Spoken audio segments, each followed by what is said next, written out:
इथे जमलेले सर्व अध्यक्ष, प्रमुख पाहुणे, मित्र आणि मैत्रिणींनो, माझे नाव शिंदे गोपिका हनुमान, माझा वर्ग 7वी. माझ्या शाळेचे नाव शरदचंद्रजी पवार माध्यमिक विद्यालय मूर्ती, तालुका घनसावंगी, जिल्हा जालना. तर आज तालुकास्तरीय वादी स्पर्धेचं आयोजित करण्यात आलेलं आहे. तरी माझ्या वादी स्पर्धेचा विषय असा आहे की विभक्त कुटुंब पद्धती भावी पिढीसाठी योग्य की अयोग्य. खरं तर मित्रांनो, विभक्त कुटुंब असल्यामुळे मुलाचे शिक्षण नीट प्रकारे होऊन तो बाहेर गावी, बाहेर देशात, बाहेर राज्यात जाऊन आपल्या स्वतःच्या पायावर उभा राहतो. कारण मित्रांनो, विभक्त कुटुंबामध्ये मुलांच्या आईवडील त्याला बाहेर गावी शिक्षणाला टाकू शकतात. जसं म्हणलं तसं त्याच्यावर खर्च करू शकतात. मुले जर बाहेर गावी शिक्षण घेत असतील तर आत्मनिर्भर होतात. कारण बाहेर गावी तिचे सर्व काम त्याला स्वतःहून करावे लागते. त्याला बाहेरच्या दुनियेत राहायची सवय लागते. आपण समाजात कसं वावरायला पाहिजे याची जाणीव होते. एकत्र कुटुंबामध्ये आईवडिलांच्या आपल्या मुलांकडे दुर्लक्ष होते. पण ते का होते? तर घरात सर्व व्यक्ती असतात, मोठं कुटुंब असतं, त्यामुळे आईवडिलांचं आपल्या मुलांकडे दुर्लक्ष होतं. आणि विभक्त कुटुंबामध्ये तसं नाही. तर विभक्त कुटुंबामध्ये आईवडिलांचं आपल्या मुलांकडे दुर्लक्षही होत नाही. आईवडिलांना आपल्या मुलांकडे वेळ देता येतो आणि कामही थोडं असतं. कामाकडे लक्ष देऊन आईवडील आपल्या मुलांकडेही लक्ष देतात. एकत्र कुटुंबामध्ये जास्त तर भांडणच पाहायला भेटतात. आपण म्हणतो एकत्र कुटुंबामध्ये भांडणं होत नाहीत, पण ते कोणाचे? तर ते नवरा आणि बायकोचे भांडणं होत नाहीत. कारण घरात जास्त व्यक्ती असतात, त्यामुळे नवरा बायकोत भांडणं होऊ देत नाहीत. पण मित्रांनो, आता तर तुम्ही सासू-सुनेचे नाटके पाहतच असाल. एक दिवस असा नसतो की त्या दोघी एकमेकींना भांडणार नाही. ह्या अशाच रोजच्या भांडणांमुळे घरात तणावाचं वातावरण होत असतं. आणि तणावाच्या वातावरणामुळे मुलांवर काय परिणाम होऊ शकतात? मुलांच्या अभ्यासावर काय परिणाम होऊ शकतात? आणि विभक्त कुटुंब असेल तर मुलांच्या नीट प्रकारे विभक्त कुटुंब असेल तर मुलांच्या अभ्यासावर परिणाम पडत नाही. घरात सासू नसते, त्यामुळे सासूची भांडणं कधीच होत नाहीत आणि त्यामुळे मुले नीट प्रकारे शिकू शकतात. एकत्र कुटुंबामध्ये जमीन जर कमी असेल तर उदरनिर्वाहाचा प्रश्न उठतो आणि तिथंच जर विभक्त कुटुंब असेल तर ते आपल्या शहरात जाऊन आपला उद्योगधंदा सुरू करून उदरनिर्वाह भागू शकतात. एक विभक्त कुटुंबामध्ये एखाद्या दिवशी जेवणाला सुट्टी देऊन किंवा रात्री फक्त भेळ, पाणीपुरी, शेवपुरी असा खावा असा निर्णय घेता येतो. तुमच्या निर्णयात फार कमी ढवळाढवळ होते. फार तर नवरा आणि बायको यापैकी एकालाच कन्व्हिन्स करावे लागते. एखाद्या दिवशी बिनती का सांगू शकता की आज मी काहीच काम करणार नाहीये, आज मला विश्रांती हवी आहे. एखाद्या दिवशी घरातले बाकीचे लोक म्हणजे करू शकतात. एकत्र कुटुंबामध्ये आपल्याला कोणता निर्णय घ्यायचा असेल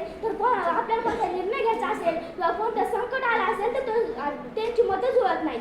पण का मतं जुळत नाहीत? तर घरात सर्व व्यक्ती असतात, त्यामुळे त्यांची मतं जुळत नाहीत. आणि विभक्त कुटुंबामध्ये कसं तर त्यांची मतंही जुळतात. कारण घरात छोटे कुटुंब असतात, त्यामुळे कोणताही निर्णय असो किंवा कोणतेही संकट असो तो घेता येतो. एकत्र कुटुंबामध्ये आपल्याला मनमोकळेपणाने जगता येत नाही. पण का जगता येत नाही? तर एकत्र कुटुंबामध्ये सर्व व्यक्ती असतात, मोठं कुटुंब असतं, त्यामुळे आपल्याला मनमोकळेपणाने जगता येत नाही. आणि विभक्त कुटुंबामध्ये कसं तर आपल्याला मनमोकळेपणाने जगता सुद्धा येतं आणि आपली जी इच्छा आहे ती पूर्ण करता सुद्धा येते. एकत्र कुटुंबामध्ये आपल्याला चांगले आरोग्य सांभाळता येत नाही. पण ते का सांभाळता येत नाही? तर घरात जास्त व्यक्ती असतात, त्यामुळे सारखं काम हेच असतं. त्यामुळे आपल्या आईवडिलांना त्यामुळे त्यांना आपले आरोग्य चांगले नीट सांभाळता येत नाही. आणि विभक्त कुटुंबामध्ये कसं चांगले आरोग्य सांभाळून ते विभक्त कुटुंबामध्ये कसं छोटं कुटुंब असतं, छोटे घर असतं, आई वडील हे सर्व छोटेच कुटुंब असतं, त्यामुळे ते आपले आरोग्य नीट प्रकारे सांभाळून कामाकडेही लक्ष देतात. एकत्र कुटुंबामध्ये व्यक्ती आनंदी राहत नाहीत, तर व्यक्ती दुखी राहतात. पण का दुखी राहतात? तर त्या घरात पैशाची अडचण होते आणि पैशाची अडचण जर झाली तर मुलांच्या शिक्षणात तडजोड करावी लागते आणि मुलांच्या शिक्षणात तडजोड करावी लागते. म्हणून मुलांच्या शिक्षणात वाईट परिणाम पडतात. आणि विभक्त कुटुंबामध्ये मुलांच्या शिक्षणात तडजोडही करावी लागत नाही आणि पैशाची कमतरताही होत नाही. एवढं बोलून मी माझ्या वादी स्पर्धेला पूर्ण विराम देते. जय हिंद, जय भारत.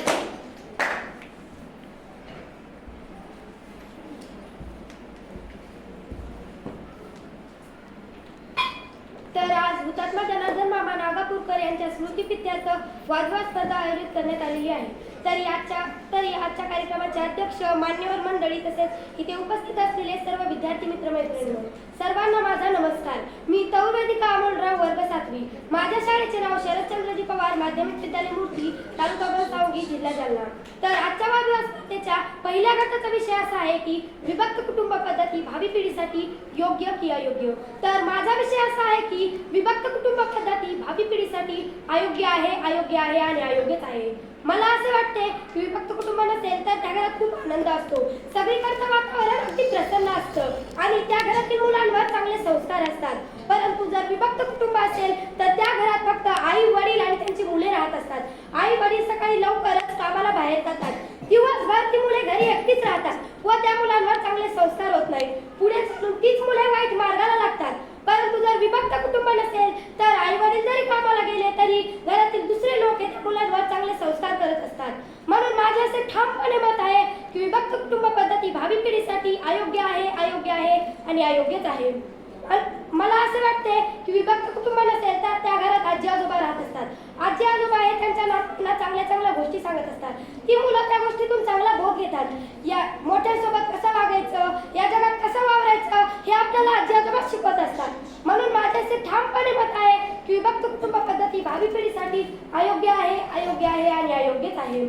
आणि मला प्रत्येक आई वडिलांना एक सांगायचे, प्रत्येक आई वडिलांना असं वाटतं की आपली मुलं आनंदी राहावी, त्यासाठी ते घरातून वेगळे होतात. परंतु त्यांच्या हे लक्षात येत नाही की आपल्या मुलाचा आनंद हा एकत्र कुटुंबात राहण्यात आहे आणि प्रत्येक मुलाचा आनंद हा एकत्र कुटुंबात राहण्यात असतो. म्हणून माझे असे ठामपणे मत आहे की विभक्त कुटुंब पद्धती भावी पिढीसाठी अयोग्य आहे आणि अयोग्यच आहे. आता समजा एखादं संकट आलं, एकत्र कुटुंब असेल तर त्या कुटुंबावर संकट आलं तर ते त्या संकटावर सहज मात करू शकतात. परंतु जर विभक्त कुटुंब असेल आणि संकट आलं तर ते कुटुंब खूप खचून जातं. समजा आता आपण एक उदाहरण घेऊन बघूया. सध्या या जगात पैशाची खूप कमतरता भासते आणि जर पैशाची संकट आलं, समजा आपल्या घरावर गरिबी आली तर कुटुंब एकत्र असेल तर त्या संकटावर सहज मात करता येते. परंतु जर कुटुंब विभक्त असेल आणि घरावर गरिबी आली तर ते कुटुंब सहज खचून जातं. म्हणून माझे असे ठामपणे मत आहे की विभक्त कुटुंब पद्धती भावी पिढीसाठी अयोग्य आहे आणि अयोग्यच आहे. माझी प्रतिस्पर्धी म्हणते की विभक्त कुटुंब असेल तर त्या घरात भांडण होत नाही. परंतु मी तिला सांगू इच्छिते की विभक्त कुटुंब असो वा नसो तरी घरात भांडण होतातच. घरात भांडणे न होण्यासाठी घरातील लोकांनी एकोप्याने राहायला हवे. म्हणून माझे असे ठामपणे मत आहे की विभक्त कुटुंब पद्धती भावी पिढीसाठी अयोग्य आहे आणि अयोग्यच आहे. माझी प्रतिस्पर्धी म्हणते की विभक्त कुटुंब असेल तर त्या घराचा विकास होतो. परंतु मी तिला सांगू इच्छिते की विभक्त कुटुंब असेल तर घराचा विकास होत नाही, तर विभक्त कुटुंब नसेल तर घराचा विकास होतो. म्हणून माझे असे ठामपणे मत आहे की विभक्त कुटुंब पद्धती भावी पिढीसाठी अयोग्य आहे आणि अयोग्यच आहे. माझी प्रतिस्पर्धी म्हणते की विभक्त कुटुंब नसेल तर त्या घरातील मुलांना पुरेसा वेळ दिला जात नाही. परंतु मी तिला सांगू इच्छिते की विभक्त कुटुंब नसेल तर त्या घरातील मुलांना जास्त वेळ दिला जातो. कारण विभक्त कुटुंब नसल्याने त्या घरात जास्त सदस्य असतात व त्यामुळे त्या घरातील मुलांना जास्त वेळ दिला जातो. म्हणून माझे असे ठामपणे मत आहे की विभक्त कुटुंब पद्धती भावी पिढीसाठी अयोग्य आहे आणि अयोग्यच आहे. माझी प्रतिस्पर्धी म्हणते की विभक्त कुटुंब नसेल तर त्या घरात पैशाची कमतरता भासते. परंतु मी तिला सांगू इच्छिते की हे तिचे साफ खोटे आहे. कारण विभक्त कुटुंब नसेल तर त्या घरात जास्त सदस्य असतात व सर्व सदस्य व्यवसाय करतात, त्यामुळे त्या घरात जास्त पैसा येतो व पैशाची कमतरता भासत नाही. म्हणून माझे असे ठामपणे मत आहे की विभक्त कुटुंब पद्धती भावी पिढीसाठी अयोग्य आहे आणि अयोग्यच आहे. माझी प्रतिस्पर्धी म्हणते की विभक्त कुटुंब नसेल तर आपल्याला मनमोकळ्या पद्धतीने आयुष्य जगता येत नाही. कितीही पैसा कमवला तरी फक्त बेसिक गरजा पूर्ण होतात. परंतु मी तिला सांगू इच्छिते की विभक्त कुटुंब असो वा नसो तरी सर्वांना आपापले अधिकार असतात. म्हणून माझे असे ठामपणे मत आहे की विभक्त कुटुंब पद्धती भावी पिढीसाठी अयोग्य आहे आणि अयोग्यच आहे. माझी प्रतिस्पर्धी म्हणते की विभक्त कुटुंब नसेल तर आपल्याला आरोग्य सांभाळता येत नाही. परंतु मी तिला सांगू इच्छिते की विभक्त कुटुंब असो वा नसो तरी सर्वजण आपापल्या आरोग्याची काळजी घेतच असतात. म्हणून माझे असे ठामपणे मत आहे की विभक्त कुटुंब पद्धती भावी पिढीसाठी अयोग्य आहे. इथेच मी माझ्या वादविवादाला पूर्ण विराम देते. जय हिंद, जय भारत.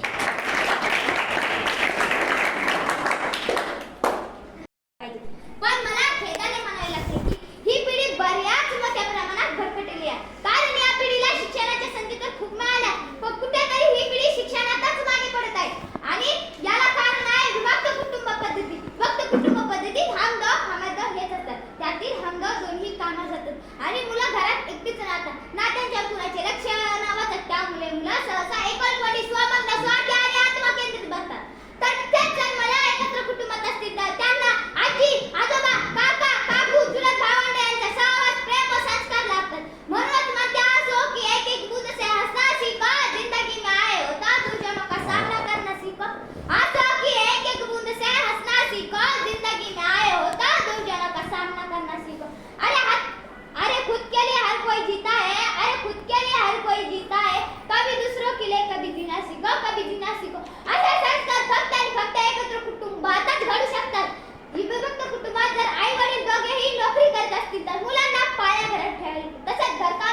कामाला ठेवावे लागते. यासाठी पैसे खर्च करावे लागतात, जे की एकत्र कुटुंबात हा खर्च करावा लागत नाही, कारण कुटुंबातील सदस्यच ही कामे करत असतात. विभक्त कुटुंबाला आण्विक कुटुंब म्हणजे न्यूक्लियर फॅमिली असे म्हणतात. बघा ना, आण्विक न्यूक्लियर हे शब्द किती विध्वंसक आहेत. विभक्त कुटुंबात जर स्त्री रुग्णदार असेल तर तिला ऑफिसच्या कामानिमित्त 3-4 दिवसासाठी घराबाहेर जावे लागत असेल तर फार कमी नवरे आहेत, जे की मुलं आणि इतर सर्व कामेही मॅनेज करू शकतात. त्यावेळी सासू सासरे अथवा आई वडील यांना बोलवावे लागते. तसेच इमर्जन्सी मध्ये मित्र परिवार शेजारीवर अवलंबून राहावे लागते. म्हणूनच म्हणतात, सुखी कुटुंबाची एकच किल्ली, सुखी कुटुंबाची एकच किल्ली, एकत्र कुटुंब हेच गुरु किल्ली, एकत्र कुटुंब हीच गेलं किल्ली.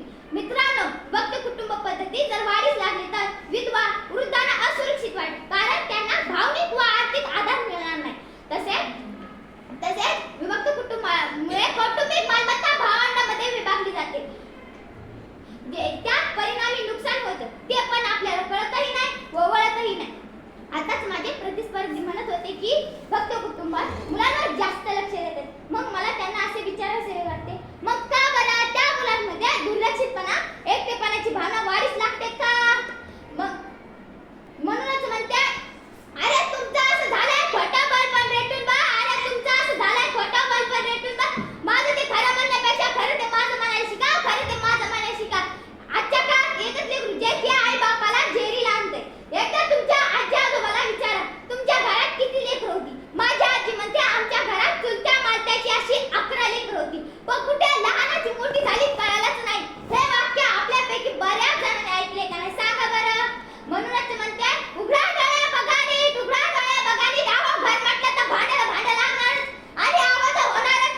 पण विभक्त कुटुंबात जर नवरा बायको जर संघर्ष झाला तो कोणता घटस्फोट झाल्यावर संपवतो, कारण आजच्या काळात घटस्फोटाचे प्रमाणही वाढत चालले. म्हणूनच म्हणते, नका करू तुझा माझा, नका करू तुझा माझा, एकत्र कुटुंब आहे सर्वांचं, एकत्र कुटुंब आहे सर्वांचं. म्हणून पुन्हा म्हणते आणि पुन्हा म्हणते आणि पुन्हाच म्हणते, भक्त कुटुंब पद्धती भावी पिढीसाठी अयोग्य आहे, अयोग्य होता, अयोग्य राहणारच. जाता जाता एवढेच बोलते, आपल्या सावलीतून आपण शिकावं, कधी लहान तर कधी मोठं होऊन जगावं. आपल्या सावलीतून आपण शिकावं, कधी लहान तर कधी मोठं होऊन जगावं. शेवटी काय सोबत नेणार आहोत आपण? म्हणूनच म्हणते, प्रत्येक नातं मनापासून व प्रेमाने जपावं. म्हणूनच म्हणते, प्रत्येक नातं मनापासून व प्रेमाने जपावं. संयोजकांनी मला बोलण्याची संधी दिली म्हणून मी त्यांच्या